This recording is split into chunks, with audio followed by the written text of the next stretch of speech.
pour couronner tout, pour dire que cet accord ne répond pas à nos besoins ni aspirations, je le déchire. C'est un mauvais accord. Aucun Congolais a le droit d'aller ni l'utiliser. C'est un papier de toilette que Tshisekedi nous a pondu ensemble avec ses amis. Président, vous avez compris la raison pour laquelle il avait laissé l'accord, parce qu'il avait une mission à accomplir. Ici, vous êtes en train de constater une opposition en panne des initiatives. Donnez l'accord, Siana. Qu'on nous lise le point relatif à la volonté. Merci.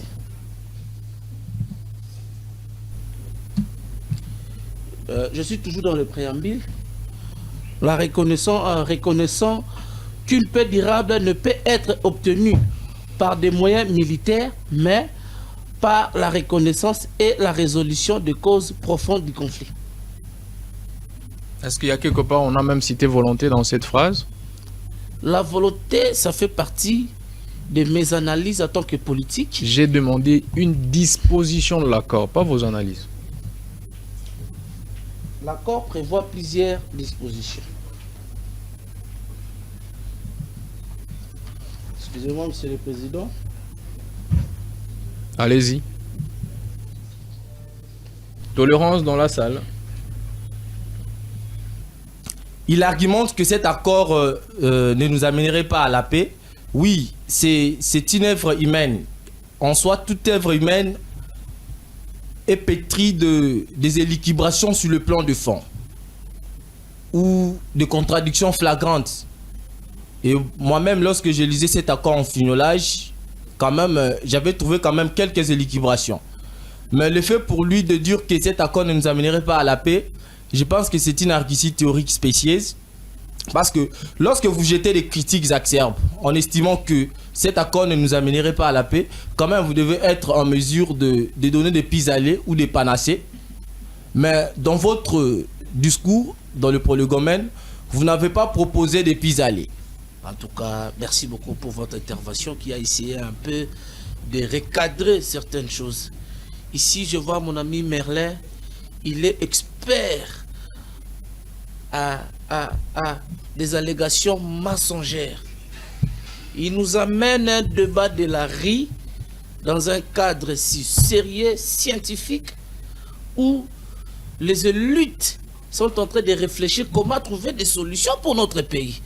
Chers collègues parlementaires, l'une des avancées diplomatiques majeures du président Tshisekedi reste l'adoption de la résolution 2773, qui exige notamment le cessez-le-feu immédiat du M23, son retrait total des Goma, Bukavu et toutes les zones occupées, ainsi que le démantèlement de ces administrations parallèles. Ma question est adressée à M. Dieudonné. Alors, elle est tout simple. Pourquoi cette résolution, antérieure à tous les accords aujourd'hui examinés, n'a-t-elle jamais été appliquée?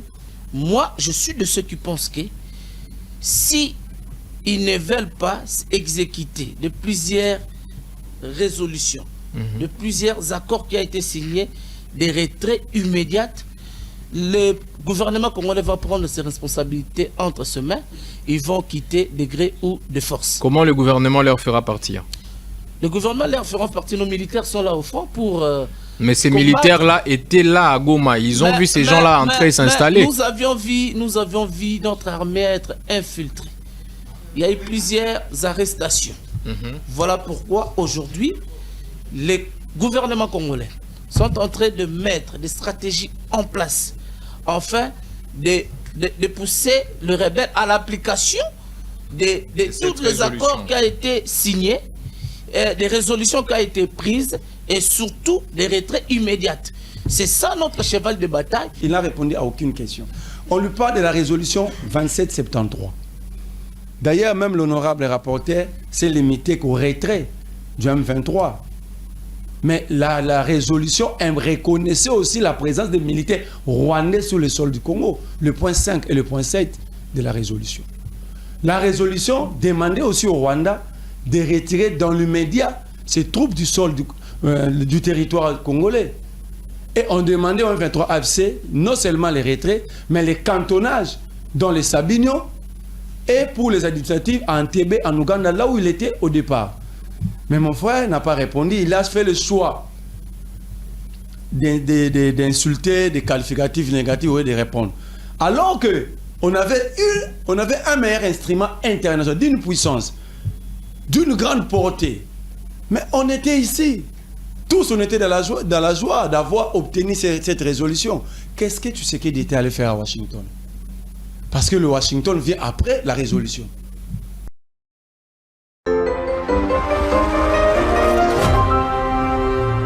Parlement des étudiants. Parlement des étudiants. Parlement des étudiants.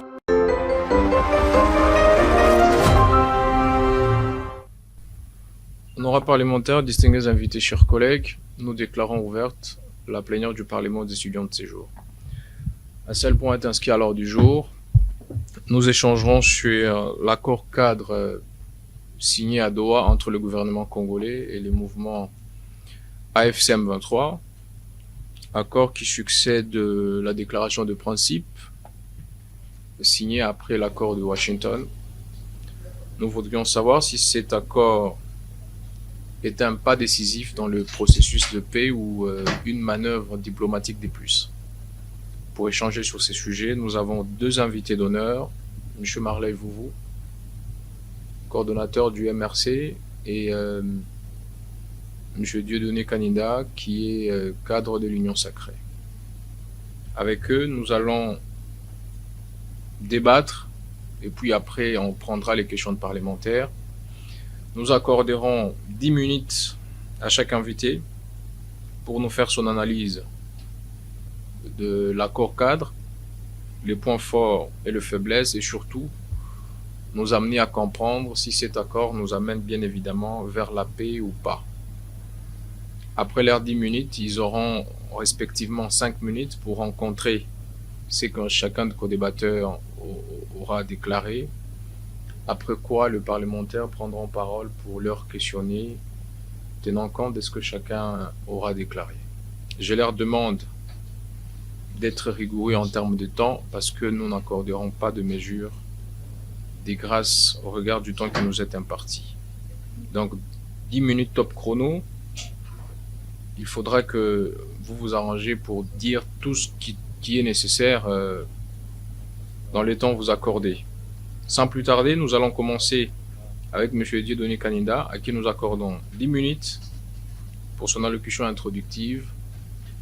L'accord cadre signé à Doha, est-ce un pas décisif vers la paix ou une manœuvre diplomatique des plus? Vous avez la parole pour votre allocution.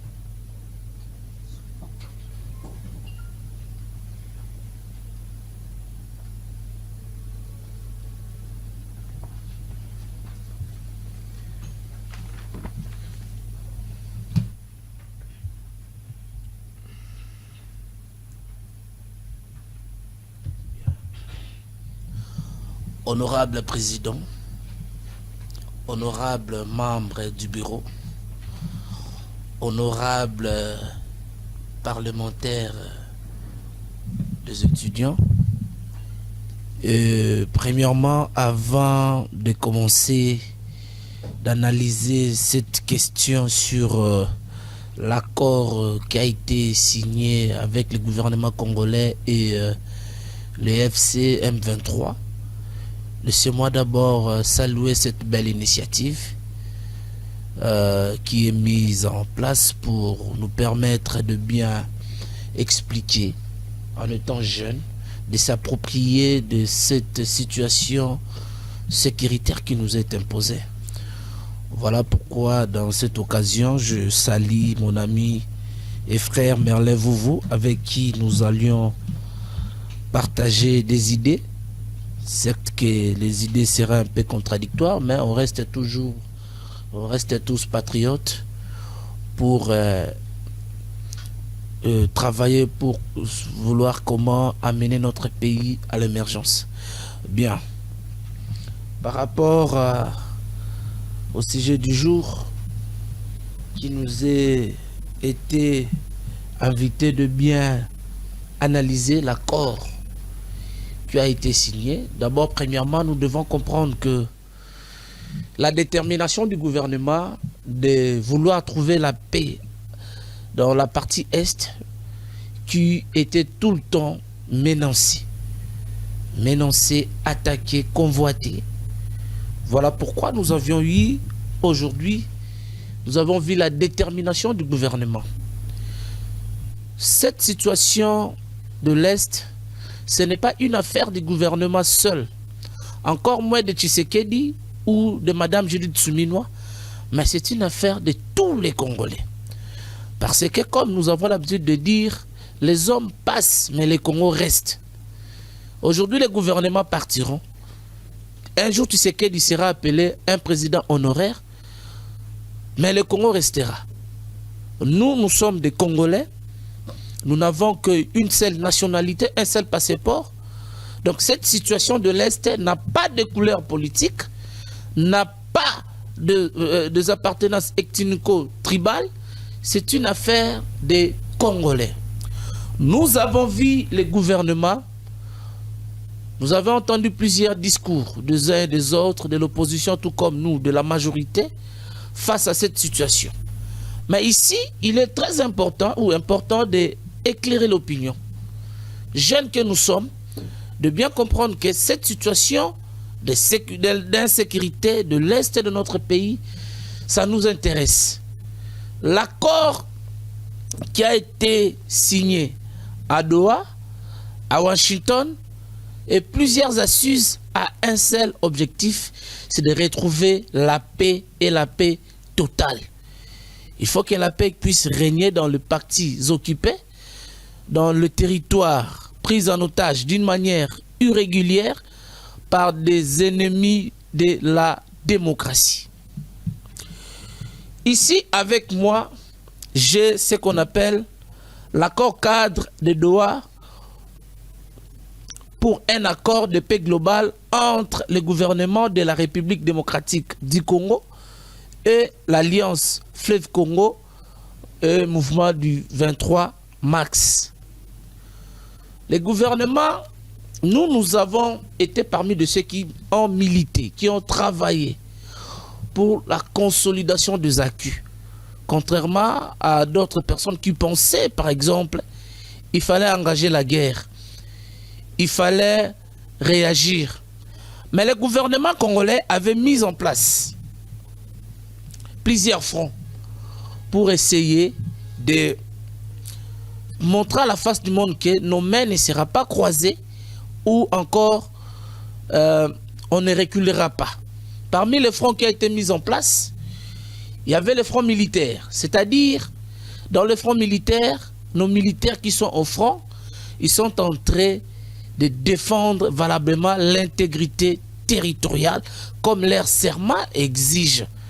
Et jusqu'à leur sacrifice suprême, vous savez, il y a plusieurs hommes en uniforme qui sont tombés. Nous connaissons même le général militaire de la province de Nord Kivu qui était tombé au champ de bataille.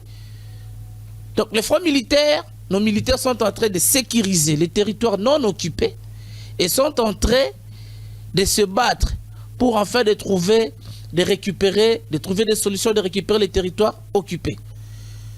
Le front diplomatique que nous avons engagé. Dans le front diplomatique, nous avons commencé en Angola, Washington, en Doha, et il y a eu plusieurs accords. L'accord de principe de Washington et l'accord de paix, toujours dans le souci de retrouver la paix dans l'est de notre pays. Dans le front diplomatique, nous avions vu comment les gouvernements congolais, les présidents de la République, tout le temps nous le voyons dans l'air, c'est toujours à l'idée de retrouver la paix.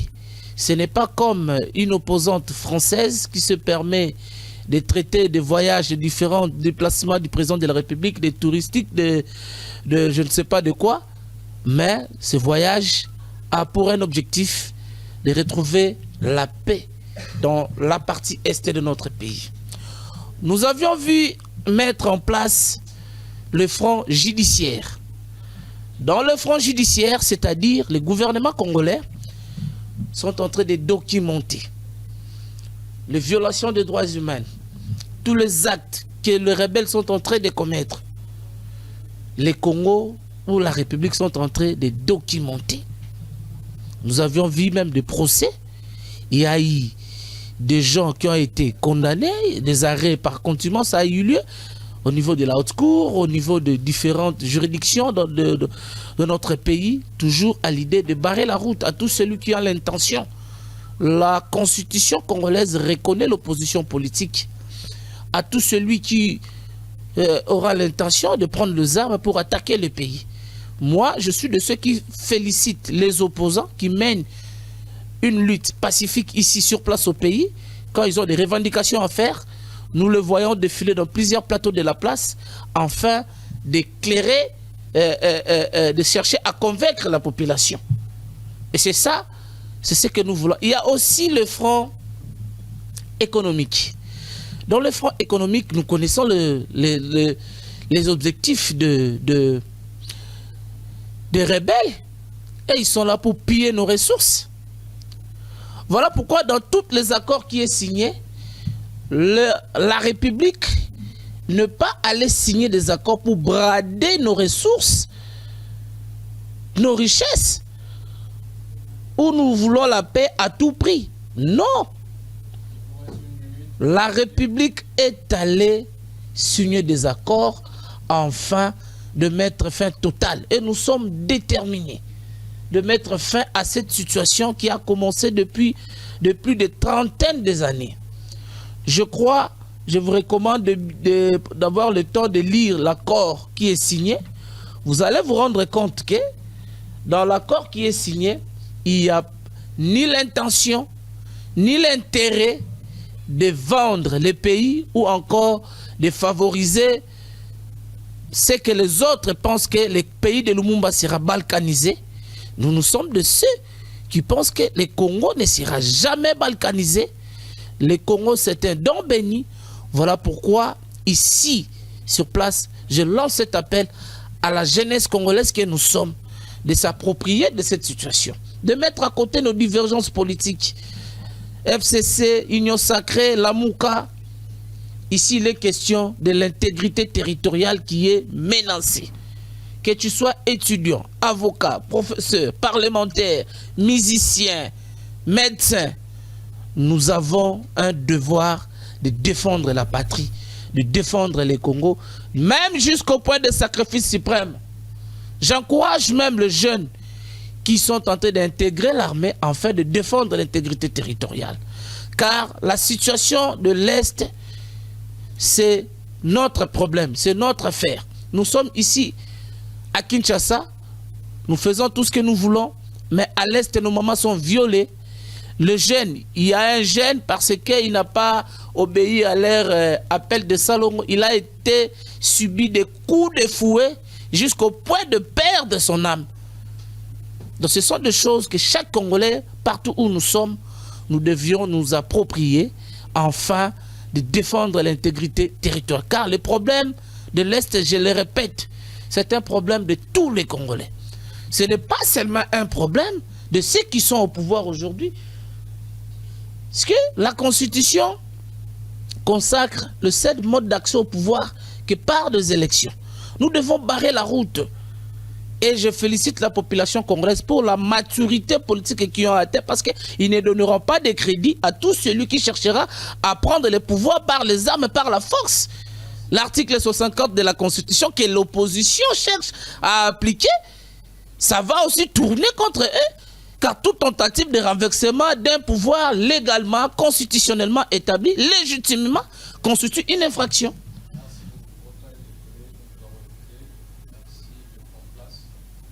Merci beaucoup, Monsieur le Président. 10 minutes écoulées, merci beaucoup. Monsieur Marley, vous, pour votre allocution, est-ce que l'accord cadre signé à Doha permettra qu'on ait la paix ou c'est une manœuvre diplomatique de plus? Vous avez la parole. 10 minutes également.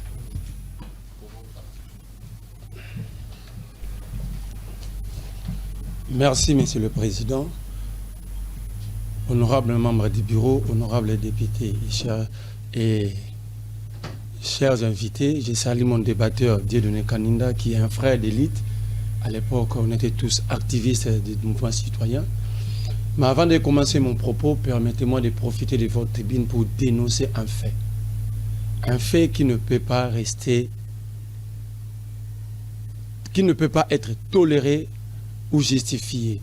Comme tout le monde, comme nous le savions tous, il y a eu un conseil des ministres où le gouvernement avait décidé d'ajouter 25 000 francs sur la rémunération de chaque fonctionnaire de l'État. Et ces 25 000 francs, aucun fonctionnaire ne l'a déjà touché. Aucun, j'ai dit. Tantôt, il touche 10 000 francs, tantôt 5 000. Donc, il y a deux ministres qui sont cités, il y a Liaou et Doudou Fouamba, qui sont en train d'escroquer les fonctionnaires de l'État, tantôt 20 000 francs, de l'autre côté 15 000 francs. Et si je fais bien mes calculs, c'est en termes de millions de dollars. Ici, j'interpelle l'actuel inspecteur général, chef de service de l'IGF, d'enquêter. J'interpelle le premier président et le procureur général près la Cour des comptes d'enquêter, mais aussi le procureur Vondé. On ne peut pas vivre dans un État où l'impunité prend place, où l'impunité se cristallise et l'impunité prend corps comme si on était dans une jungle. Le Congo n'est pas un village moderne, c'est un État organisé. J'ai dit. Monsieur le Président, l'accord ici ne peut pas nous donner la paix. D'abord, nous devons définir notre politique étrangère. Vous ne pouvez pas définir une politique extérieure sans au préalable définir une politique étrangère. La politique étrangère, c'est la vision qu'a un État du monde extérieur. Et j'aimerais que mon frère de l'Union sacrée, quand il va prendre parole, qu'il nous explique c'est quoi la politique étrangère de l'Union sacrée avant de parler de la politique extérieure. Parce que la diplomatie, c'est la politique extérieure qui prend corps à partir de la politique définie à l'intérieur, la vision définie à l'intérieur du monde. C'est pourquoi vous allez constater ensemble avec moi, le Congo ne fait pas partie d'un bloc. Tantôt nous avons les accords avec la Russie qui fait partie du BRICS, les accords militaires. Tantôt nous avons des accords militaires avec la France, la Belgique qui est de l'autre bloc. Donc on est comme des chauves-souris, comme je peux qualifier même de la prostitution diplomatique. La diplomatie menée par le gouvernement congolais ensemble avec M. Félix Tshisekedi, c'est la diplomatie idéaliste. Cette diplomatie est révolue. Et révolue pourquoi? La diplomatie idéaliste est résumée comme une diplomatie basée sur la bonne foi. Et lorsque Machiavel était conseiller en Florence, pensait qu'avec l'idéal, le monde allait recouvrir la paix, et qu'après avoir échoué, il a écrit Le Prince. Et quand vous analysez Le Prince, il explique la rise, le rapport de Fox et les intérêts qui animent les États. Après Machiavel, il y a eu un président aux États-Unis pendant la Première Guerre mondiale. Lorsque les États-Unis avaient intervenu en 1917, Wilson Woodrow, le président américain, prenant la parole le 8 janvier 1918 devant les congrès américains, il va jeter les bases d'une société unifiée, réunifiée avec les 14 points, en créant même la Société des Nations. Pensant que l'idéal allait asseoir, allait faire taire les armes. Il avait même décrié la diplomatie secrète entre les États, dont l'hypocrisie.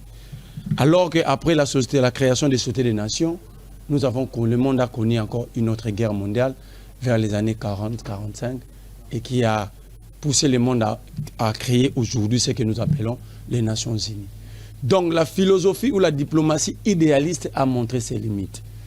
Le conflit restant inhérent dans la société, on ne peut pas utiliser la diplomatie idéaliste ou la diplomatie de bonne foi, où on voit le président de la République dire à son adversaire, on peut faire une paix de braves. Ça n'existe pas.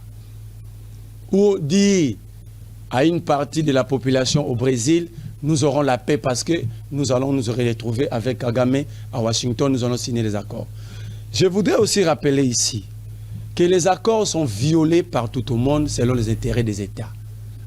Le cas de l'Ukraine, il y a eu des accords vers les années 30-39 qu'aucun pays de l'OTAN pouvait s'approcher de la Russie par rapport aux États qui constituaient à l'époque l'Union soviétique.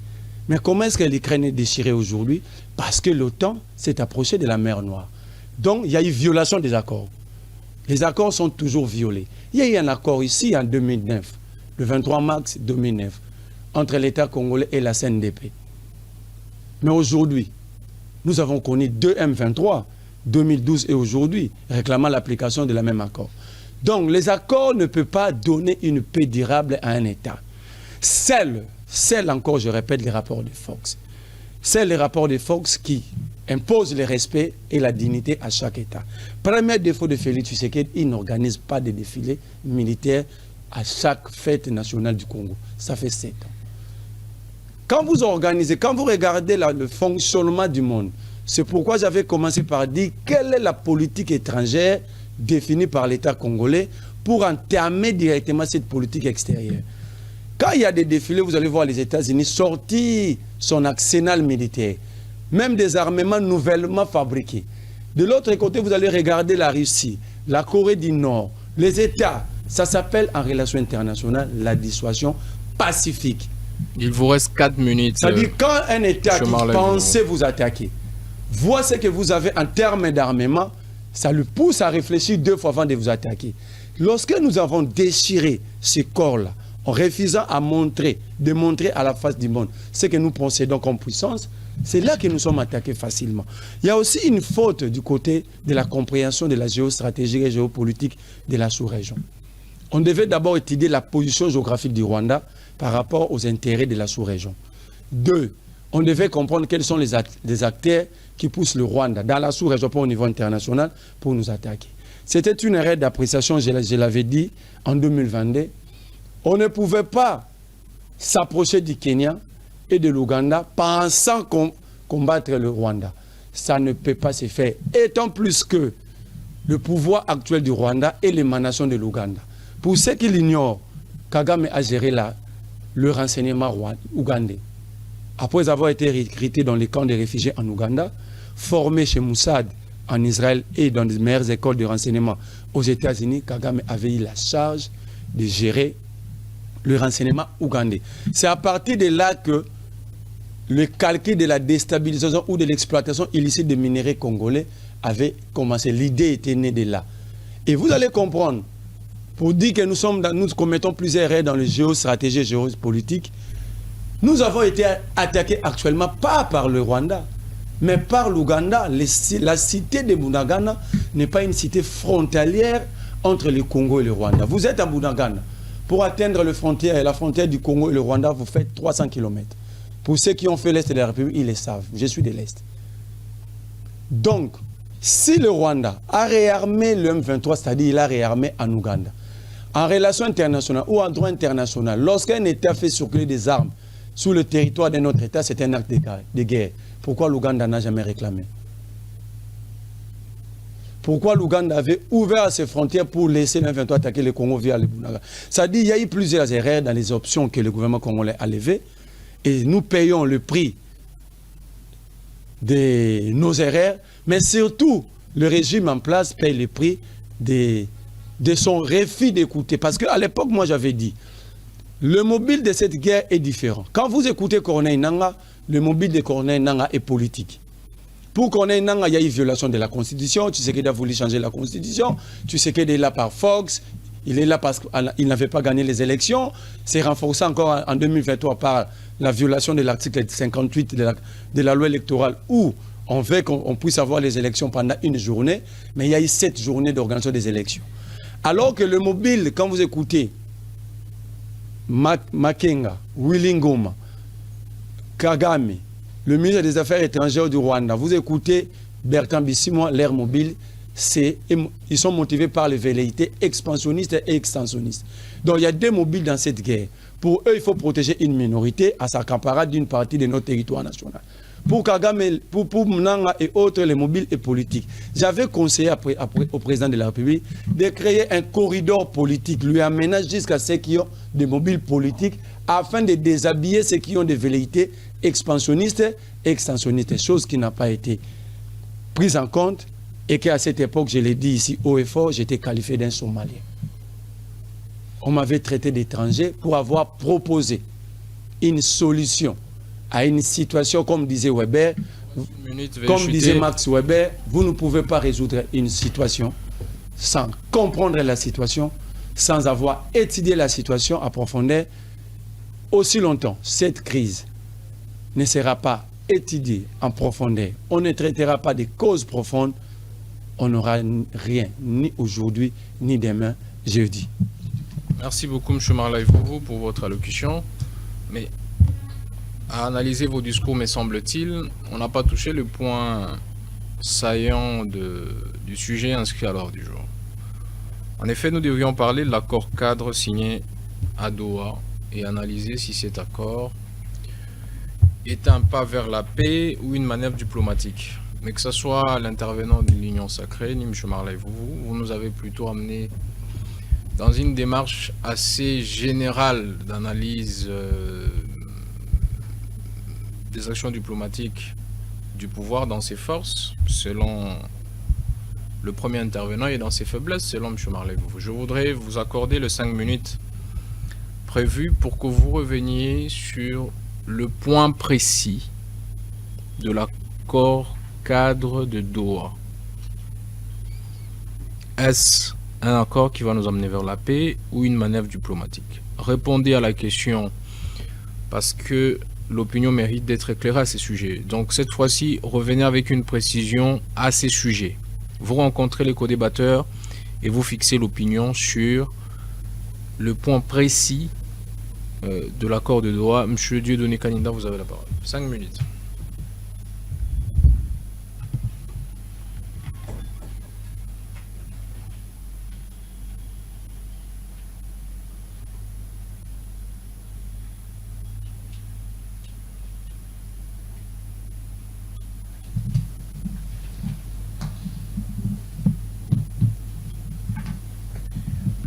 Excusez-moi, Monsieur le Président.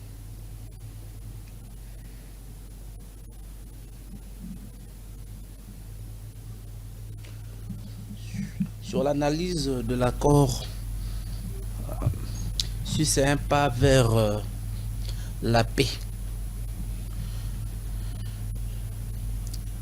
je crois, je l'ai bien dit ici, au-delà de tout, l'objectif reste bien déterminé. L'objectif reste à retrouver la paix. Toutes les actions diplomatiques que l'opposition semble à négliger, ce sont des pas qui nous mènent vers la paix. Comment pouvez-vous le démontrer, notamment en scrutant les contenus de l'accord cadre signé à Doha? Premièrement, la volonté des participants de cet accord. D'abord, à chaque fois il y a un conflit, il y a un problème, il faut commencer d'abord premièrement par passer par l'identification de vrais problèmes ou la reconnaissance de ces conflits. L'idée ou l'objectif, pourquoi ces gens-là se sont révoltés contre la République? C'est quoi les revendications? Nous avons entendu tout ce que Nanga est en train de dire. Selon lui, il y a des violations de droits, il y a des violations de la constitution, des textes, selon lui. Mais s'il faut essayer un peu de réfléchir comme Nanga, dans un match de football, s'il y a la tricherie dans un match de football, à qui incombe cette responsabilité? C'est le joueur, les acteurs sur le terrain ou l'arbitre? Mais Nanga mérite d'être arrêté en procédure de flagrance parce que c'est... Mais je vous ai... Vous dites une chose et son contraire. C'est ça la paix que vous cherchez? Non, non, ce n'est pas que... Non, non. Nous cherchons la paix, mais les peuples congolais ne peuvent pas laisser tous les actes anticonstitutionnels de violation des lois, de violation des droits humains qui a eu lieu à l'est de notre pays. Donc l'accord cadre prévoit que Nanga sera arrêté en flagrance? Non, non, ce n'est pas ce que moi j'ai dit, Monsieur le Président. Ne me faites pas dire des choses, c'est que moi je n'ai pas dit. Je suis en train de vous répondre. Par rapport à votre question, par rapport à notre thème d'aujourd'hui, si l'accord cadre a un pas vers... Il vous reste 2 minutes. En quoi est-ce que l'accord cadre signé à Doha est un pas pour la paix? Un pas décisif ou manœuvre diplomatique. Je dirais, l'accord, c'est un pas décisif pour retrouver la paix. Comment vous pouvez démontrer cela aux Congolais qui nous suivent? Ok, les Congolais qui nous suivent, c'est qu'ils doivent savoir la volonté du gouvernement. Est-ce que la volonté suffit, vous détermination pensez? du gouvernement. La volonté suffit pour ramener la paix? La volonté suffit. Pour commencer par mener la paix, il faut avoir la volonté. Quand il y a la volonté, on peut y arriver. Nous avons un gouvernement qui est déterminé. Grâce à la diplomatie s'il vous plaît, agissante. Je voudrais qu'on avance. Est-ce que vous pensez que la même volonté est aussi du côté de partis avec lesquels le gouvernement négocie? S'il n'y avait pas la volonté, Washington ne serait pas... Non, on est à Doha, s'il vous plaît. Exister, Doha ne serait pas... Je suis en train de vous dire, s'il n'y avait pas la volonté, ici on n'allait pas parler de Doha ni de Washington. Comme on parle de Doha, on parle de Washington, c'est-à-dire la volonté est là de part et d'autre. À part la volonté, dans un quoi d'autre? À part la retrouver volonté, la paix. À part la volonté, quel est l'autre facteur qui démontre que l'accord cadre peut nous amener vers la paix? À part la volonté, c'est d'abord un accord qui suscite l'espoir à la population congolaise. Non, c'est trop théorique. Vous avez l'accord avec vous, j'espère que vous l'avez lu. Oui. Ça devait être dans les corps du texte qu'on devait retrouver soit des dispositions à nous démontrer. Vous voulez des dispositions? Mais quand on vous dit en quoi c'est un pas vers la paix, vous nous dites écoutez, on a décidé ceci, on a arrêté cela. Ça devait être ça la démarche. C'est pas nous dire l'espoir. L'espoir, ce n'est pas écrit dans ces textes-là. L'accord qui est signé à Doha a énuméré plusieurs points. Pouvez-vous nous citer un seul point de l'accord cadre qui peut donner de l'espoir aux Congolais que nous aurons la paix? Un seul point de l'accord. Au niveau du préambule, l'accord parle de la reconnaissance des conflits entre les deux camps. Non, le conflit, on sait qu'il y a un conflit. C'est évident. Des conflits, c'était déjà un pas décisif vers la paix. C'est-à-dire, les deux camps ont reconnu qu'il y a eu un conflit.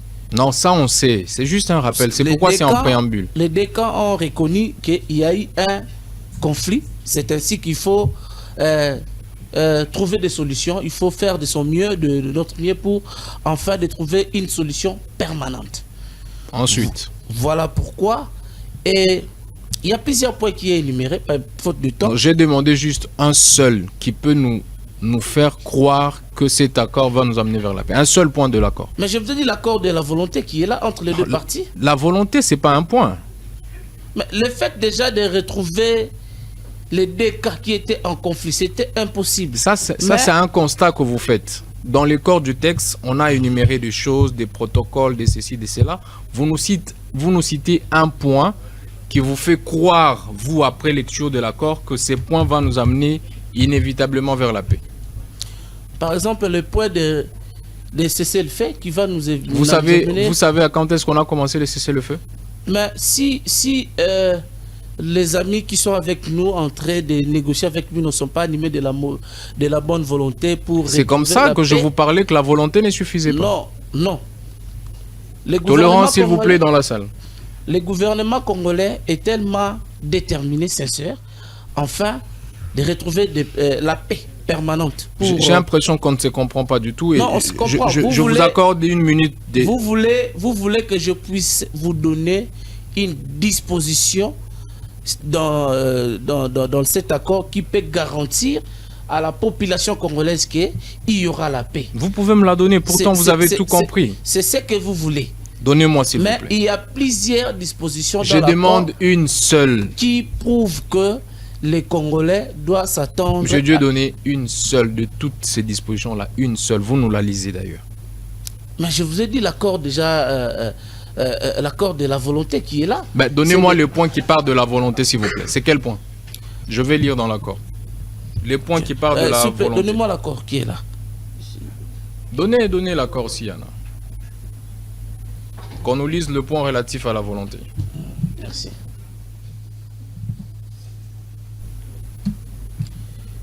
Je suis toujours dans le préambule.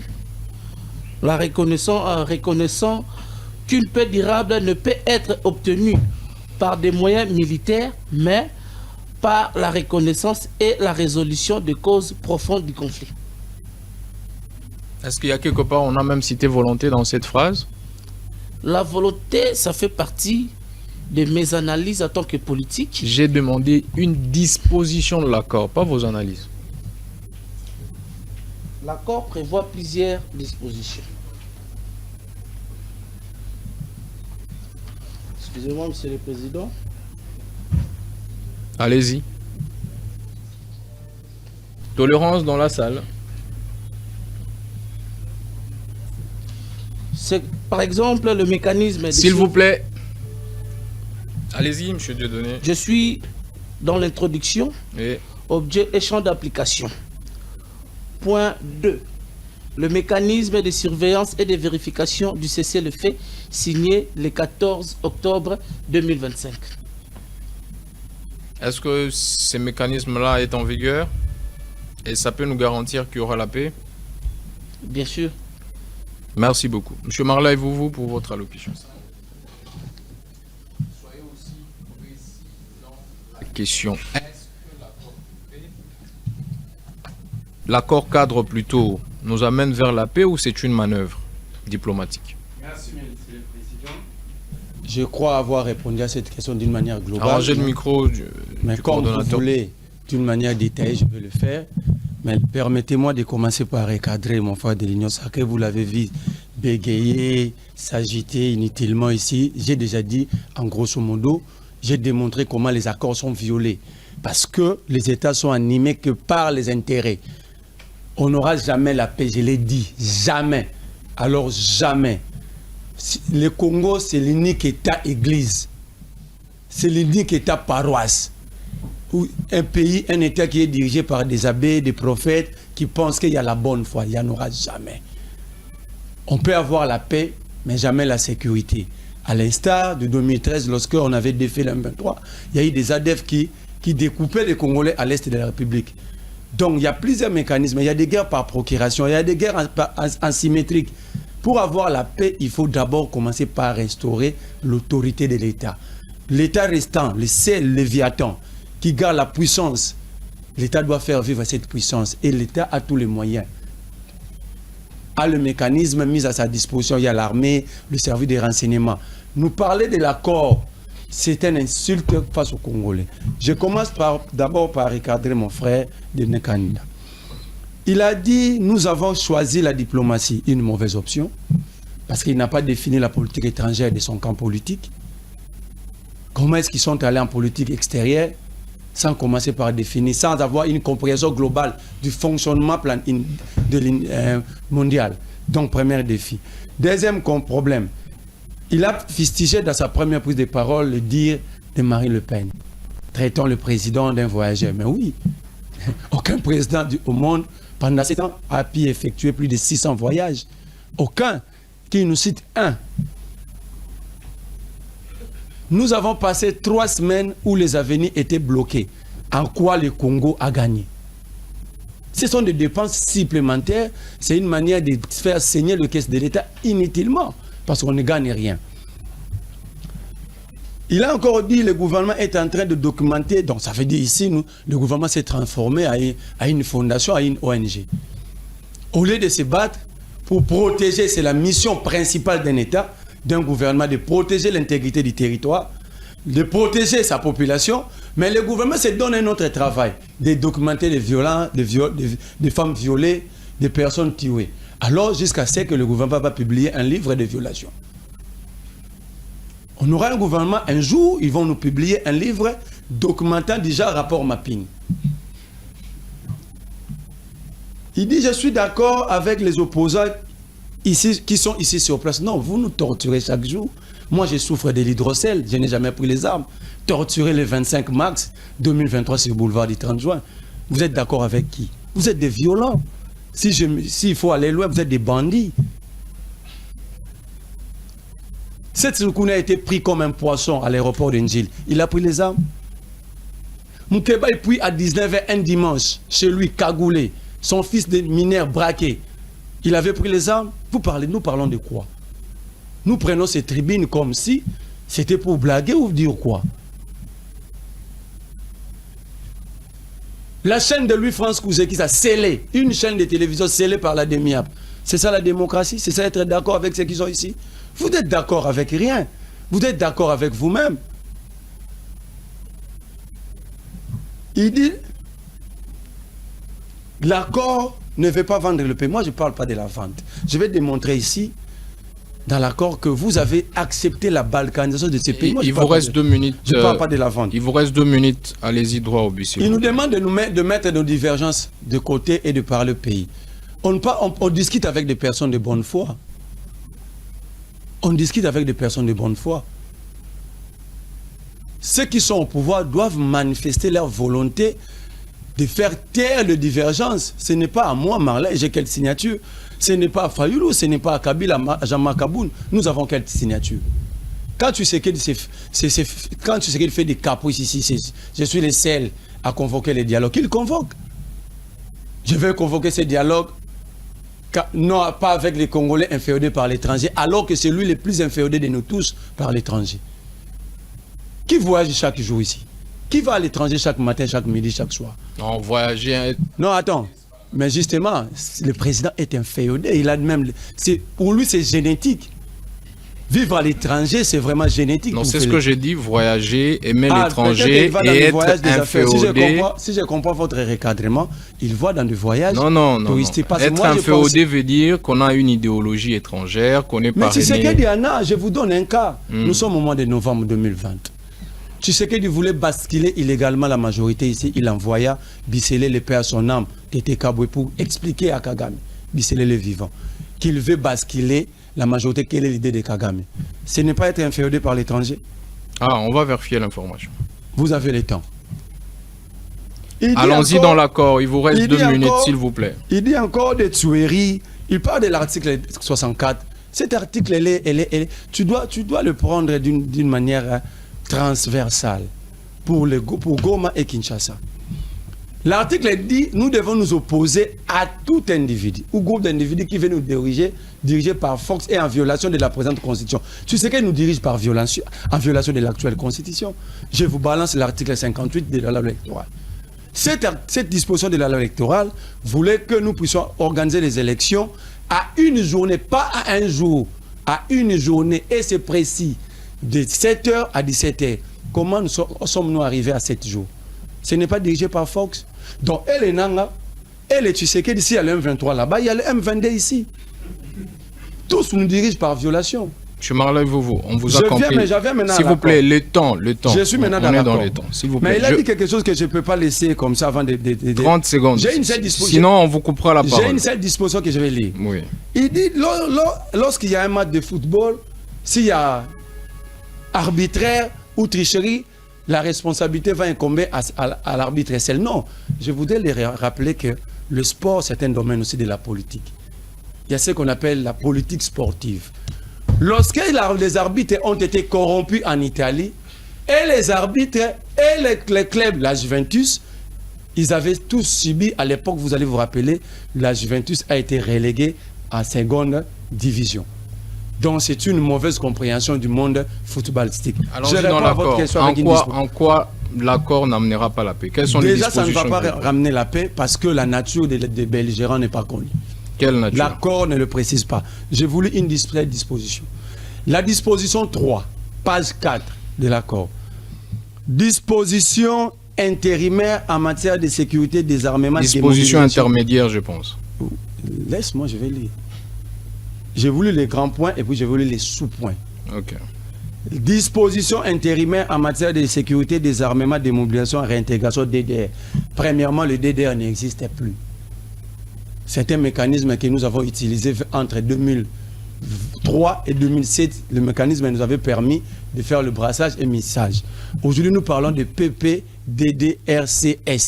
Donc, quand ces gens nous disent qu'il n'y aura pas mixage et brassage, ils nous ont déjà ramené en 2003-2007 le DDR. Ça, c'est 1. 2. Le sous-point 3. Les partis s'engagent à ne pas héberger ni soutenir aucun groupe armé. Or, en principe, l'M23, c'est un groupe armé. Celle armée qui ne peut pas considérer comme groupe armé, c'est les FARDC. Alors, qui sont ces partis qui s'engagent à ne plus soutenir ni héberger aucun groupe armé? À ce moment-là, le M23 n'est plus un groupe armé. Si le M23 n'est plus un groupe armé, c'est quoi sa nature juridique et politique? Non, mais l'accord, à l'entame, si vous lisez l'introduction, c'est un accord entre le gouvernement congolais et l'AFC-M23. Je suis Entendu que l'Alliance Fleuve Congo, c'est pas un mouvement armé. C'est Non. pas un groupe armé en soi. Non. C'est une organisation, s'il vous plaît. C'est une parce que vous parlez de la nature. C'est une organisation qui soutient des groupes armés. La parole, c'est une erreur Non, non, non, non, non, non. Laissez-moi, Tout s'il mouvement vous plaît. rebelle a deux branches. S'il vous plaît. A une branche politique et militaire. Je vous donne un cas. Est-ce que je peux, La branche armée je du peux MLC ne finir pour s'appelait qu'on pas puisse MLC, continuer? ça s'appelait ALC. Est-ce qu'on peut... Attendez, on va évoluer. On va évoluer. Vous allez... Je vais vous remettre la parole, vous allez Ok. répondre, vous allez me rencontrer. Vous dites que la nature de parti n'est pas définie. C'est là que je voudrais vous faire réfléchir pour qu'on puisse conclure ensemble. Les gouvernements signent l'accord pas avec un groupe armé, avec l'Alliance Fleuve Congo, LM23, l'Alliance Fleuve Congo qui est la branche politique qui manipule les groupes armés. S'il vous plaît, si les gouvernements signent avec l'Alliance qui est la branche politique des groupes armés et qui leur dit, écoutez, dans l'accord que nous signons, nous n'allons plus soutenir les groupes armés, comment vous dites que l'Alliance Fleuve Congo n'a pas de nature? À moins que vous puissiez nous dire que l'Alliance Fleuve Congo est un groupe armé. Ici, nous ne parlons pas d'une branche, nous parlons de deux branches mises ensemble. AFC, M23. Oui. La M23, c'est un groupe armé. Oui. L'accord est clair. L'accord ne parle pas de l'AFC seulement. À chaque fois qu'il Mais parle, ils ont déjà fait bloc. Est-ce que vous savez que l'Alliance laisse-moi- Fleuve Congo et l'AFC sont non. un aujourd'hui? Lorsqu'on parle de l'AFC, on doit toujours mentionner le M23. Oui. L'AFC est c'est la branche politique. Mais qui engage aujourd'hui ces Attends. regroupements-là? C'est pas l'AFC M23? Ici, nous sommes dans un conflit armé. Oui. Nous sommes dans un conflit armé. Alors la nature de chaque groupe armé doit être définie. Ce n'est pas un conflit politique. C'est un conflit armé. Et donc vous pensez Donc que l'AFC ici, M23 c'est un groupe armé en soi? Mais c'est un groupe armé, ils ont pris les armes. Dans un Non, état, prendre les armes, ça veut pas dans dire qu'on est un état groupe armé. sérieux, monsieur le président, Oui. ce qui ne peut pas être qualifié d'un groupe armé, c'est l'armée régulière. Mhm. Tout groupe qui prend les armes, c'est un groupe armé à déloger. Le M23 pris les armes, donc c'est un groupe armé. Au regard de cette... Et l'AFC? L'AFC, c'est sa branche. Je vous ai donné un exemple. La branche armée du MLC ne s'appelait pas MLC, ça s'appelait ALC. Mais Bemba a répondu à l'AIE à cause des atrocités causées par cette branche au Centrafrique. De ce point de vue, je suis Mais d'accord avec vous. justement, Mais non, quand vous dites qu'il n'y a aucune nature juridique mais à je vous- accorder, mais je mais vous non, dis, comment on va considérer vous avez l'AFC? besoin d'une Comment on disposition. va considérer Mon l'AFC? co-débatteur ici n'a pas lu l'accord, il n'a pas réussi à vous citer, il vous a cité des références. Mais il n'a pas lu l'accord. Parce que la forme et le contenu, c'est deux choses. Ici, je suis dans le contenu. Je ne suis pas dans la forme. Donc, j'ai quitté la logique formelle de l'accord. Bien.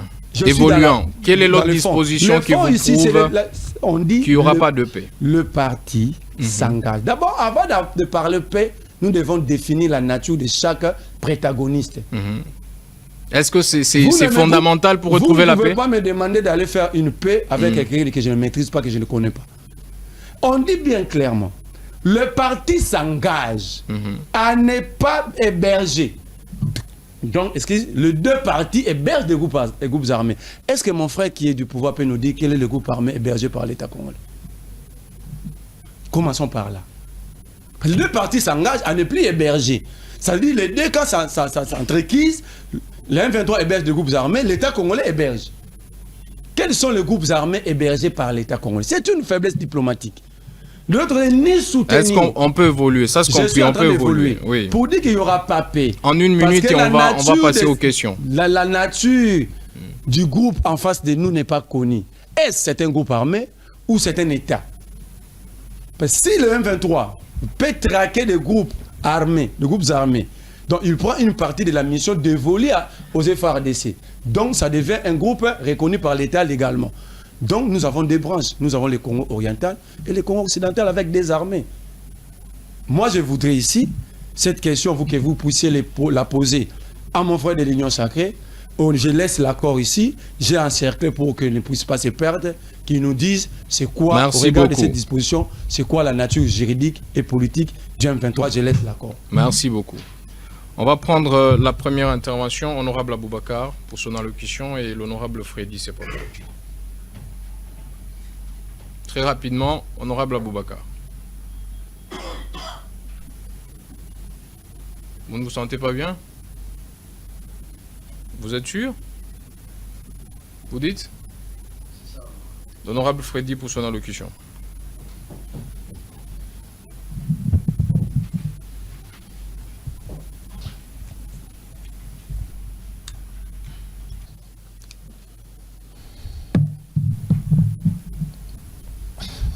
Honorable Président, chers membres du bureau, je vous remercie pour cet accord, cette faveur oratoire.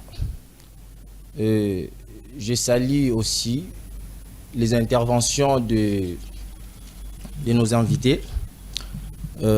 Monsieur Merle-Vouvou, dans son discours panégyrique, a adressé des arguments asymétriquement opposés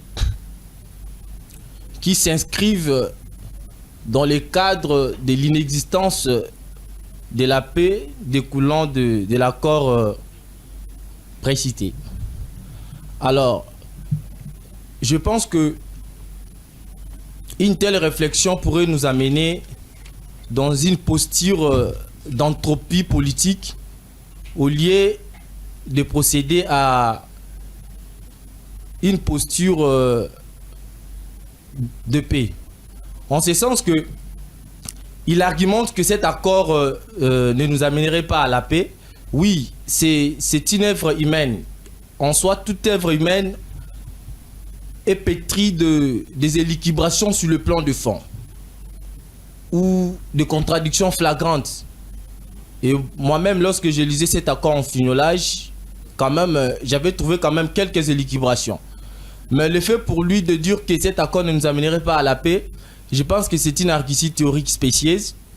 Parce que lorsque vous jetez des critiques acerbes en estimant que cet accord ne nous amènerait pas à la paix, quand même vous devez être en mesure de donner des pis-aller ou des panacées. Mais dans votre discours, dans le prolégomène, vous n'avez pas proposé des pis-aller. Donc vous devez proposer des pis-aller qui pourraient renforcer l'architecture institutionnelle statocentrique de l'État. En ce sens que, imaginez-vous, il a opiné au début dans le titre de son prolégomène que cet accord ne nous amènerait pas à la paix, mais la seule solution pour parvenir à la paix, il serait plausible de maintenir l'autorité de l'État. Alors qu'il a oublié que lorsque vous lisez cet accord en finolage, dans les eaux profondes de cet accord, on a énuméré même l'autorité de l'État.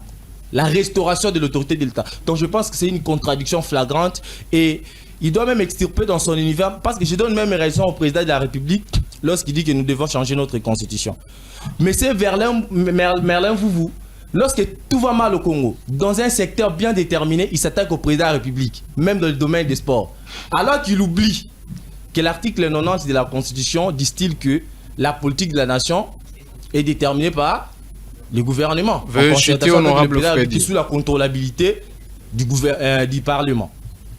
Donc, dans l'univers mental, selon l'univers mental ou dans le schéma mental du peuple congolais, nous devons avoir un président qui fait tout. Un président qui parvient à répondre aux desiderata, à intervenir dans presque tous les domaines. Un président omniscient, omniprésent. Donc, au lieu de vous attaquer seulement au président de la République... C'est quoi votre question finalement, s'il vous plaît? Et on va chuter. Pour conclure, j'inviterai M. Merle-Vouvou de ne pas avoir... de ne pas être un victio des critiques ou soit un pourfendeur des initiatives, mais d'être un acteur qui fait des propositions structurelles pour maintenir ces pays. Parce que si il commence toujours à jeter des critiques acerbes, je pense que nous serons dans une politique de nivellement vers le bas et le pays ne saurait y changer. Merci beaucoup. Pour rencontrer l'honorable Freddy. Monsieur le Président, j'ai pris être en face du professeur Daniel Mbao. Parce que en réalité, je n'ai pas retenu sa question, sauf que il m'a transporté jusqu'à l'Académie française sans poser une question de fond, mais je vais essayer de le rencontrer. Mon frère, je m'attaque au président parce que c'est lui le porteur de la vision. La vision qui est transformée en programme du gouvernement, c'est sa vision. C'est pourquoi le législateur a voulu que nous ayons un exécutif bicéphale. C'est pourquoi le président de la République convoque et préside le Conseil de ministres. Il faut faire suivi de l'application de sa vision politique. Dans l'Est européen, c'est vous qui êtes de mauvaise foi. Le législateur allait laisser le président à l'écart. Je parle de l'institution président. Je ne parle pas de la présidence qui est considérée comme un service. Je parle de l'institution président et laisser l'institution gouvernement gérer à part. Et dans le cas de Figui, si vous voulez que j'extirpe le président, ça veut dire, vous êtes en train de me dire que Tshisekedi n'a pas de majorité. Soit il y a la coalition, soit il y a la cohabitation. Il ne suffit pas de beaucoup parler, mais il faudrait aussi lire les textes qui nous régissent pour mieux cerner la manière dont l'État est établi chez nous. Ça, c'est un. Vous parlez de l'autorité de l'État écrit dans l'accord. Mais ici, nous sommes dans le cadre d'un accord entre un camp et l'autre camp. Mais constitutionnellement, parce que vous avez voulu qu'on parle de la Constitution, qui est obligé, qui a la mission d'établir et de garantir cette autorité de l'État? Ce n'est pas la personne que tu prétends défendre ici. C'est quoi la mission principale de l'État à l'interne et à l'externe?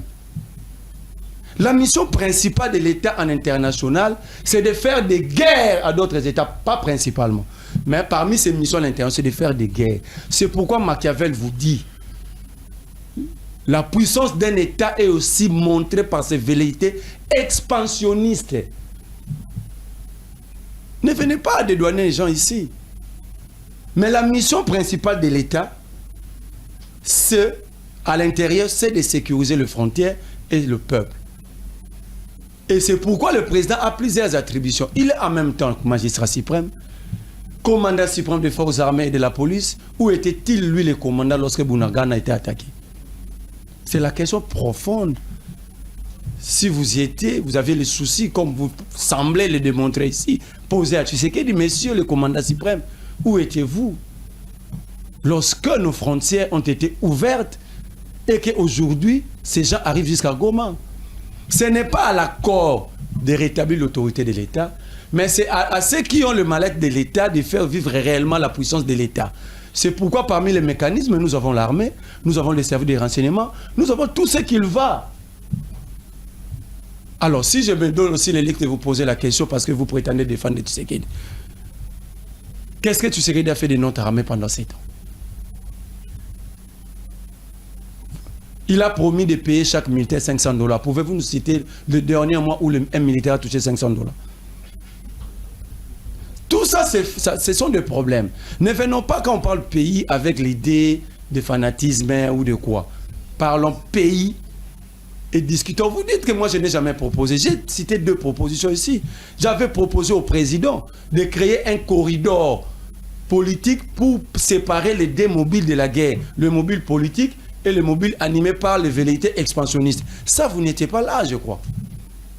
C'est aujourd'hui et maintenant que je l'ai dit. Donc, vous êtes de mauvaise foi. Je dis que la paix ne viendra pas de l'accord. Je l'ai dit. J'ai démontré comment est-ce que les accords... Je suis allé jusqu'à l'Ukraine pour expliquer que les intérêts d'État poussent les États à violer même les accords conclus par eux-mêmes. Merci beaucoup, M. Marley. Donc, si vous pensez que nous aurons la paix sans établir ces rapports de Fox et que par les accords, nous allons revenir plus tard pour dire que l'accord a été violé. Parce que lorsque les intérêts des uns et des autres vont s'opposer quelque part, il y aura violation de l'accord. C'est pourquoi le réalisme en diplomatie, c'est ce que l'Iran a utilisé face à l'Israël. L'Iran savait que derrière l'Israël, il y a la superpuissance qui est les États-Unis. Mais lorsqu'il était attaqué, il n'avait pas attendu les accords. il a répliqué la réciprocité en relations internationales. Il a répliqué. C'est pourquoi, lorsque les rapports de force sont établis, les cessez-le-feu ou la paix revient vite. Mais vous allez faire la différence. Le même Israël attaque la Hamas. Ça fait combien d'années? Qui a réussi à rétablir la paix ou à obtenir un cessez-le-feu? Mais lorsque l'Iran a riposté, il n'y a pas cessez-le-feu, il n'y a pas eu paix. C'est ça les États. Les États sont des monstres forts, sont des voyous. C'est pourquoi je qualifie le Congo un État église, un État paroisse. Quand vous réfléchissez comme ça, j'ai dit, Monsieur le Président. Merci beaucoup, M. Marley. Vous, honorable liste pour son allocution.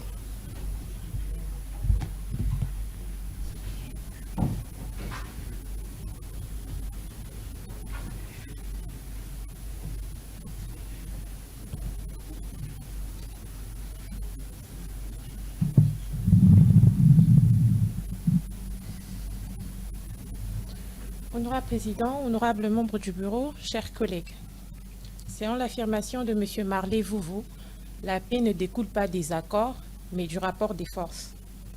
En partant de ce constat, je voudrais attirer l'attention de cet hémicycle sur une contradiction majeure. Aujourd'hui, les rapports de force est clairement à notre désavantage. Notre armée demeure structurellement affaiblie, tandis que notre diplomatie, davantage réactive que stratégique, peine à transformer nos positions politiques en gains concrets sur le terrain. Dès lors, avec quel levier réaliste entendons-nous rétablir l'équilibre du rapport de force? Et surtout, quelle stratégie cohérente envisageons-nous pour passer d'une posture défensive à une capacité réelle de dissuasion et d'action? Je vous remercie. Merci, honorable liste. M. Marley, vous rencontrez l'honorable.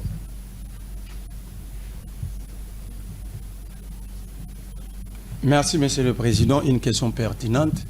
Je vais commencer ma réponse par dire à cher honorable, Henry Kissinger disait, une diplomatie sans les armes, c'est un concert sans instrument.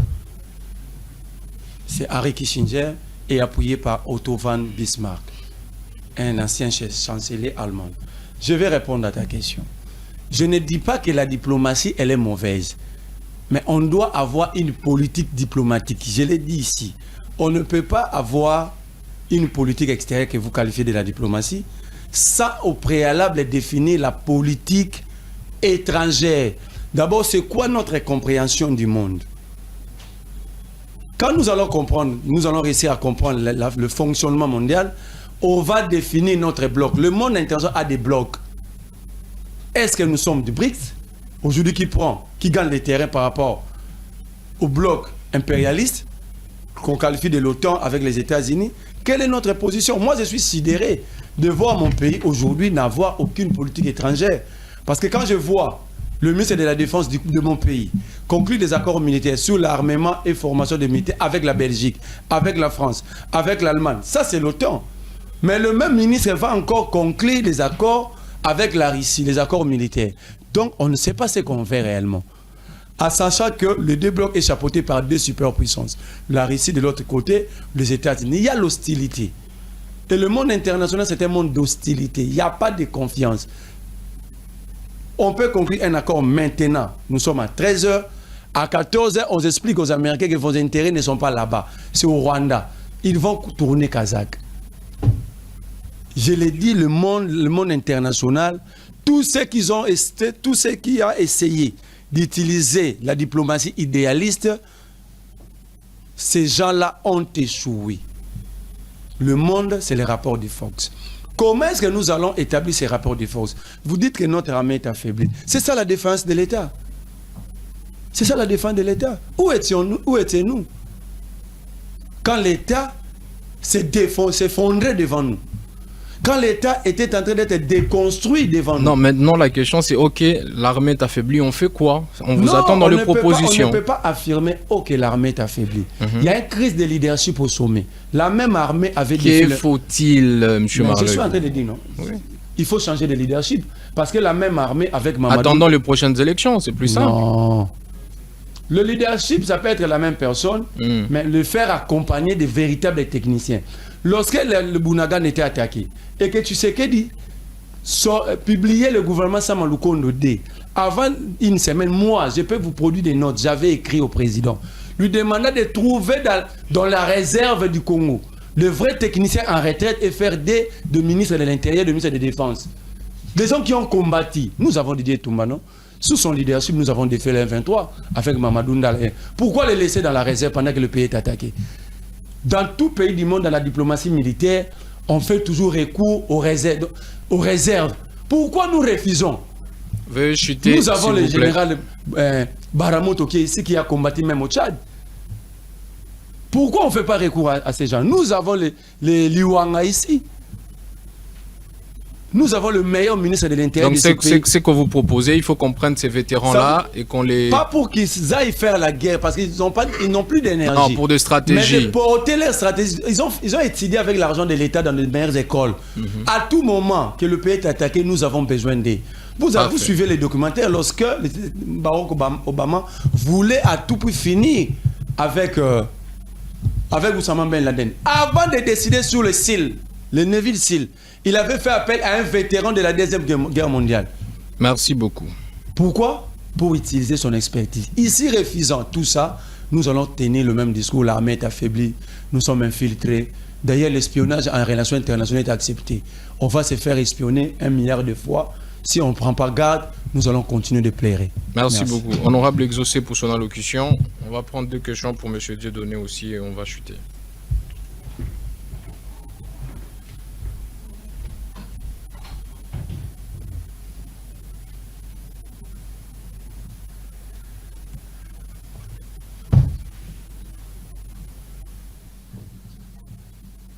Merci, honorable président, pour l'octroi du verbe. Honorable président, honorable membre du bureau, chers collègues parlementaires. L'une des avancées diplomatiques majeures du président Tshisekedi reste l'adoption de la résolution 2773, qui exige notamment le cessez-le-feu immédiat du M23, son retrait total des Goma, Bukavu et toutes les zones occupées, ainsi que le démantèlement de ces administrations parallèles. Ma question est adressée à M. Dieudonné. Alors, elle est tout simple. Pourquoi cette résolution, antérieure à tous les accords aujourd'hui examinés, n'a-t-elle jamais été appliquée? De plus, l'accord évoque une gouvernance participative. N'est-ce pas une contradiction avec une résolution qui aurait dû constituer les socles même et les boucliers des négociations de l'AFC M23? Qu'est-ce qui explique un tel revirement? J'ai ainsi dit, honorable président. Merci, honorable Exaucé. M. Dieudonné pour rencontrer l'honorable Exaucé.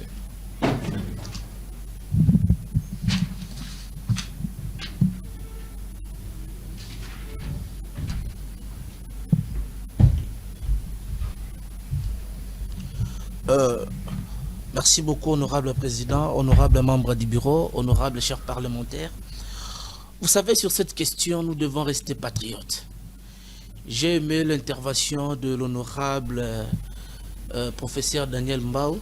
Non, il s'appelle honorable Freddy. Non, je le suis souvent dans les réseaux. Ah, ok. Quand il est en train d'expliquer le droit, j'apprécie sa façon de faire, sa façon de parler. Et c'est vraiment une crème intellectuelle que la République a besoin pour l'évolution de ce pays. En tout cas, merci beaucoup pour votre intervention qui a essayé un peu de recadrer certaines choses. Ici, je vois mon ami Merlin. Il est expert à des allégations mensongères. Il nous amène un débat de la RI dans un cadre si sérieux, scientifique, où les élites sont en train de réfléchir comment trouver des solutions pour notre pays. Mais lui, il nous amène un débat de la RI, des choses qu'il dit ici qui n'a pas de preuves. Je suis vraiment très mal à l'aise d'attendre des choses que Merlin est en train de dire. Vous savez, les volets diplomatiques que nous avons emboîtés, nous avons accepté d'embrasser, ne peut pas exclure l'option militaire. C'est-à-dire, nous sommes en train de négocier, mais nos militaires ne sont pas là, croiser le bras. Parmi les fronts, j'avais oublié de vous parler de fronts médiatiques. La sensibilisation des Congolais à travers la campagne que Congolais tellement bendé le Koyate. Je répète, cette situation de l'Est, c'est une situation de tous les Congolais. Nous sommes tous concernés. Même lui de l'opposition, avec son mouvement de mal-être qui se promet dans son téléphone, il est incapable d'organiser des activités politiques à Goma et à Bukavu. Ce n'est pas seulement nous de l'Union sacrée. C'est ainsi que nous devons être derrière le gouvernement, enfin, de mettre fin totale à cette situation qui nous est imposée par les ennemis de la démocratie. Très bien, mais répondez à la question, c'est pour ça que vous avez pris parole, s'il vous plaît. La question de l'honorable exaucé. Très honorifique, il n'est pas là pour mettre la torche dans des cours et tribunaux. Il est commandant suprême, il ne peut pas être là seulement pour Bunaganda. Monsieur Dieudonné, la question de l'honorable exaucé. Je vais répondre à cette question très importante. Je vais donner de l'éclairage là-dessus. Allez-y. Il fallait un peu recadrer Merlin Vouvou. Il pense l'autosatisfaction qui lui pousse à se masturber, c'est d'avoir raison. Il fallait essayer un peu de le recadrer, de le revenir, de le ramener dans le rail. Nous avons compris. Merci beaucoup, Monsieur le Président. Bien, par rapport à la question qui est posée, cher honorable rapporteur, membre du bureau, vous savez, il y a plusieurs assises depuis que cette guerre d'agression a commencé. Il y a plusieurs résolutions. Mais le gouvernement congolais est tellement déterminé. Je répète, la détermination du gouvernement congolais de retrouver la paix à une situation que nous avons héritée et nous sommes déterminés de mettre fin totale. Est-ce que vous pouvez répondre à la question? On va prendre la question suivante. Il a posé la question: pourquoi le gouvernement congolais ne s'est pas apaisanti sur la résolution 2773 qui demande à la FCM23 de se retirer des Goma que de parler dans l'accord cadre de la gouvernance participative? C'est là la question. Merci beaucoup, Monsieur le Président, pour m'avoir rappelé la question posée par l'honorable rapporteur. Le retrait du M23 ou de l'AFC, parmi plusieurs accords qui ont été signés, l'accord de cessez-le-feu, l'accord de principe, même l'accord de Doha actuellement, continue toujours d'insister sur le cessez-le-feu. Et le retrait immédiat prévu par la résolution 2773, pourquoi ce n'est pas d'application? Non, parce que nous avons des gens qui sont animés, je reviens toujours dans mes propos, qui sont animés de la mauvaise foi, qui ne veulent pas libérer nos territoires. Vous pensez que de bonne foi, ils vont se retirer? Ils vont se retirer de gré ou de force, avec tout le front que nous avons mis en place. Mais est-ce que les accords que vous signez, notamment l'accord cadre, parle maintenant de la gouvernance participative? Le monde entier sont en train de voir la volonté du gouvernement congolais de retrouver la paix dans la partie est de notre pays. Non, la volonté du gouvernement, nous sommes sûrs. Le cessez-le-feu est une obligation. S'il vous plaît, je voudrais qu'on se comprenne pour ceux qui nous suivent. C'est une émission pédagogique. Pédagogique, merci beaucoup. Nous parlons des choses. D'abord, la résolution des Nations Unies, qui a une très grande valeur face à l'accord de Doha. Cet accord d'une structure du père puissance mondiale, s'il vous plaît, demande à la FCM23 de cesser les faits et de se retirer immédiatement des zones occupées. Ça date pas d'aujourd'hui. Ça date de mais les gouvernements, s'il vous plaît, les gouvernements congolais en faveur de qui cette résolution est prise, négocient avec la FCM23 et ils entretiennent dans leur projection une gouvernance participative. Comment pouvez-vous expliquer ça? Mais, Monsieur le Président, je ne suis pas membre d'une rébellion de l'AFC ou de M23 pour répondre à une question qui les concerne. Non, ça ne concerne pas là. S'il vous plaît, cette question ne leur concerne pas. S'il vous plaît, moi je suis de ceux qui pensent que la résolution qui a été prise, qui imposait le cessez-le-feu, jusque-là n'est pas encore... Je ne parle pas seulement cessez-le-feu, retrait immédiat. Le retrait immédiat des groupes rebelles dans le parti est de notre pays. Moi, je suis de ceux qui pensent que si ils ne veulent pas exécuter de plusieurs résolutions, de plusieurs accords qui ont été signés, des retraits immédiats, le gouvernement congolais va prendre ses responsabilités entre ses mains. Ils vont quitter de gré ou de force. Comment le gouvernement leur fera partir? Le gouvernement, les référents partis, nos militaires sont là au front pour... mais ces combattre. militaires-là étaient là à Goma. Ils ont vu ces gens-là entrer et s'installer. Nous avions vu notre armée être infiltrée. Il y a eu plusieurs arrestations. Voilà pourquoi aujourd'hui, les gouvernements congolais sont en train de mettre des stratégies en place, afin de pousser le rebelle à l'application de tous les accords qui ont été signés, des résolutions qui ont été prises et surtout des retraits immédiats. C'est ça notre cheval de bataille. C'est ça la raison pour laquelle nous sommes en train de nous battre pour retrouver la paix dans l'est de notre pays. Merci beaucoup. Honorable Aboubakar, vous avez demandé de prendre parole pour une question. On va clôturer cette séance.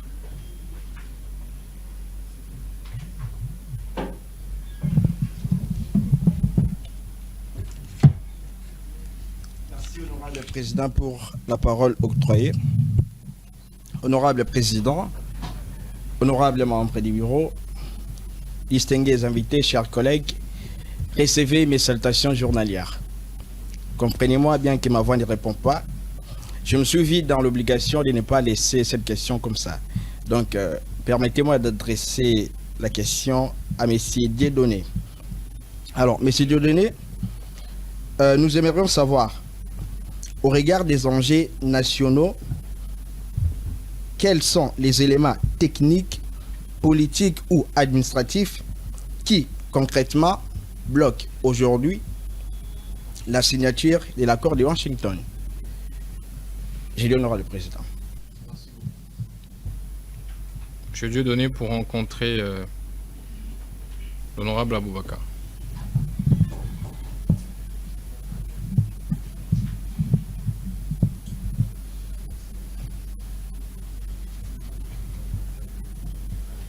Bien, merci beaucoup, honorable Aboubakar, pour votre question. Je vais rapidement vous répondre. Rien, et rien sur le plan national qui peut bloquer tous les mécanismes qui est mis en place. Sur tout le plan judiciaire, administratif, militaire. Il n'y a rien ne peut bloquer. Je suis de ceux qui pensent que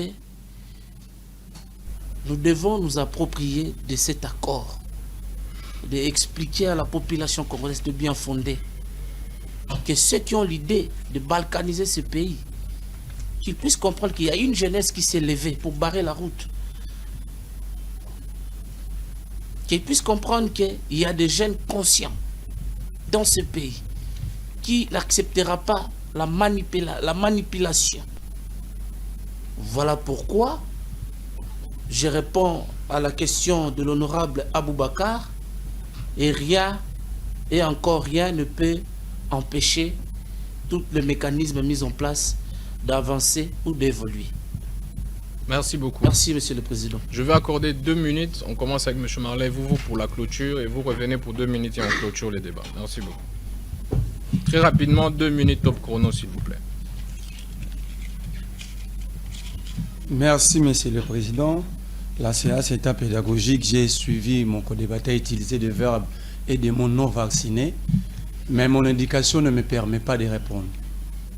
Et je ne répondrai jamais. Je suis fils d'un mécanicien, mais qui a tenté de bien m'élever. Je ne répondrai pas. On parle pays, on devait rester dans ces cadres-là. Si vous n'étiez pas dans un régime bandit, vous aurez dit laisser l'opposition réagir. À chaque manifestation, ce sang a été pris dans le riz de Kinshasa comme un voyou. Vous avez transformé un lieu public, l'aéroport d'Indjili, à un lieu de récolte des êtres humains, où vous avez pris Stani Boujakira, Salomon Kalonda et tous les autres. Je suis mal à l'aise d'être en face d'un régime qui est fier de son comportement voyou. Je suis très mal à l'aise. Un régime devait asseoir l'autorité de l'État à la limite voulue, dans les limites voulues par la loi.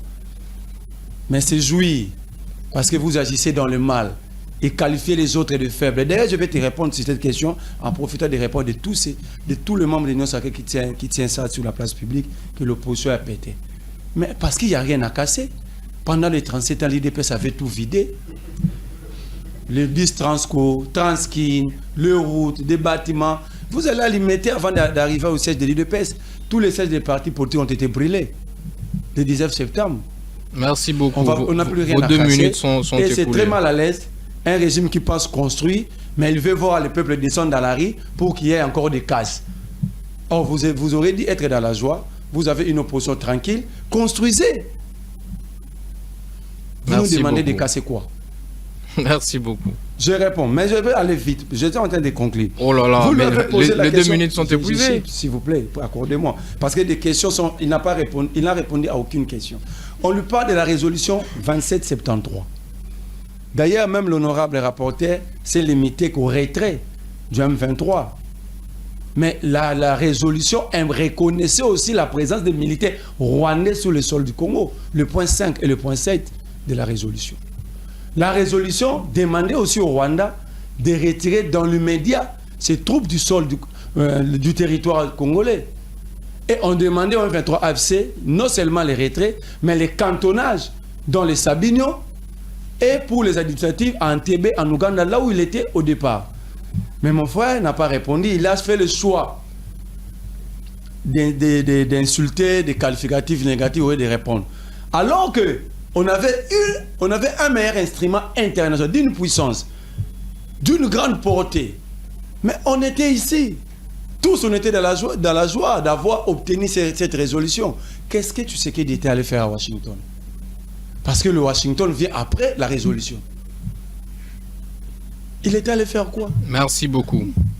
Donc, s'il faut dire, mon frère n'a pas répondu sur la nature du M23. C'est-à-dire, j'ai laissé l'accord ici, j'ai encerclé. Peut-être qu'il répondra dans sa conclusion. Il ne s'écarte pas de la balkanisation. Je recommande à tout le monde de lire l'accord de principe signé avant cet accord et de lire encore l'accord de Nairobi de 2010 sur le conflit soudanais avant la balkanisation. Vous allez voir, il y a des similitudes. Merci beaucoup. Et les États-Unis Monsieur Dieudonné pour conclure. gardaient la même attitude, faisant semblant de trouver solution, le pays est en train de battre. Sur ce, pour couronner tout, pour dire que cet accord ne répond pas à nos besoins ni aspirations, je les défie. C'est un mauvais accord. Aucun Congolais a le droit de l'aller ni l'utiliser. C'est un papier de toilette que Tshisekedi nous a pondu ensemble avec ses amis. Je demande aux Congolais, partout où vous êtes, c'est lui qui a cet accord. Aussi longtemps Tshisekedi ne nous expliquera pas quelle est la nature politique et juridique au regard du point 3 du M23 FC, c'est accepter des Congos, le Congo oriental et le Congo occidental, j'ai dit. Monsieur Dieudonné pour rencontrer Monsieur Marley Vouvou qui vient de déchirer l'accord cadre. C'est quand même incroyable.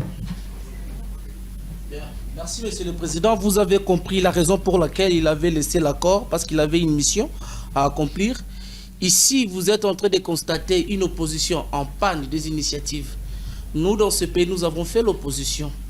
Nous connaissons la manière dont nous avions été pour l'ancien régime, où nous avons combattu ces régimes ensemble avec mon ami Merlin Vouvou.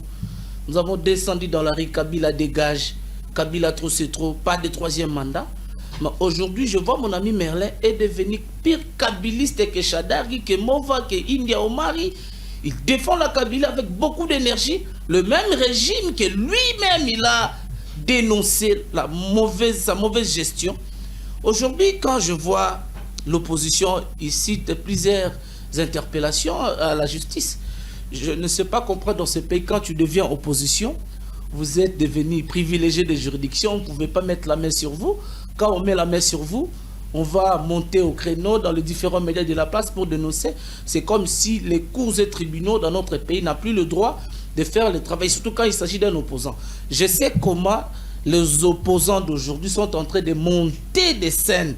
Merlin, vous lui-même, il est expert dans le montage de scènes. Non, j'ai été arrêté, je m'ai enlevé pour chercher à se faire un nom dans ce pays. Dis-moi, quel est le danger cette Kikouni représentait? Il représente quoi? Même sa femme ne connaît même pas que cette Kikouni fait la politique. Quand il était candidat, même sa bonne à la maison n'a pas voté pour lui. Mais si les services de renseignement, s'il vous plaît, ayez vos apaisements. Ayez vos apaisements. Je parle des élections de 2018. Il était candidat jusqu'à la fin où sa femme n'a même pas voté pour lui. S'il vous plaît, monsieur, s'il vous plaît, ayez vos apaisements. Veuillez chuter. Donc, nous sommes en train de constater, aujourd'hui, avec l'actuel régime, nos amis étudiants qui sont ici, dans quelles conditions ils se rendaient dans le lieu des cours. Les musiciens ont chanté, les étudiants avaient l'habitude, il y a collé à bord, les phénomènes Tikalungu. Aujourd'hui, on n'en parle plus. Les étudiants ont un moyen de transport propre à eux, le Transacadémia. Et ils sont ici, personne ne peut me contredire. Peut-être. Mais ce sont des choses à encourager. Merci beaucoup. Merci, monsieur. Tolérance, s'il vous plaît. Merci, monsieur Dieudonné. Merci beaucoup, monsieur le président. Merci beaucoup. Chers amis, honorables parlementaires, chers collègues, j'espère que, s'il vous plaît, nous avons suivi nos co-débatteurs sur... s'il vous plaît, nous avons suivi nos co-débatteurs sur l'accord. Les questions leur ont été posées. C'est aux Congolais, aux Congolaises d'apprécier la pertinence de chaque intervention et de prendre position parce qu'il faut continuer à considérer que notre pays est sous une menace et qu'il faudra que chacun se mobilise en ce qui nous concerne pour que nous retrouvions la paix. Plus rien n'étant à l'ordre du jour, la plénière est levée. Parlement des étudiants. Parlement des étudiants. Parlement des étudiants.